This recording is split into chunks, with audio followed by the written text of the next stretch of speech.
आपण पाहतात BN news Badlapur नामा।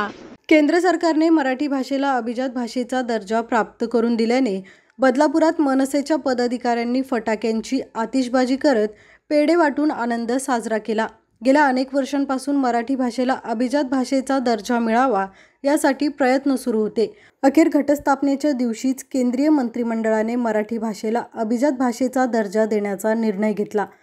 त्यामुळे मराठी जणांसाठी ही आनंदाची बाब असून सर्वत्र आनंद व्यक्त होत आहे। काल बदलापूर रेल्वे स्थानकाबाहेर मनसेच्या शहराध्यक्षा संगीता चेंदवनकर यांच्या नेतृत्वाखाली पदाधिकाऱ्यांनी फटाक्यांची आतिषबाजी करत पेढे वाटून आनंद साजरा केला।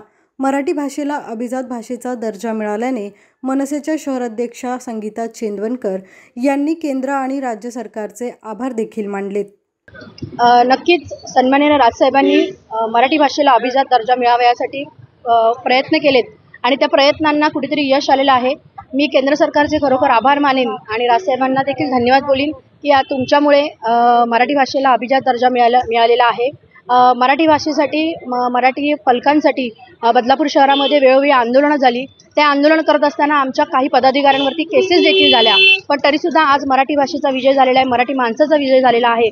आणि हा केवळ सन्माननीय राजसाहेब जे आहेत ते संपूर्ण महाराष्ट्राचं शेवटचं आशास्थान आणि मराठी माणसाचं आशास्थान त्यांच्यामुळे झालेलं आहे। त्यामुळे मी राजसाहेबांचे सुद्धा आभार मानते। लोकसभा निवडणुकीत सन्माननीय राजसाहेबांनी पंतप्रधान पदासाठी म्हणून पंतप्रधान नरेंद्र मोदींना पाठिंबा दिलेला बिनशर्त पाठिंबा होता। तिथे कुठल्याही प्रकारची सौदेबाजी केली नाही गेली।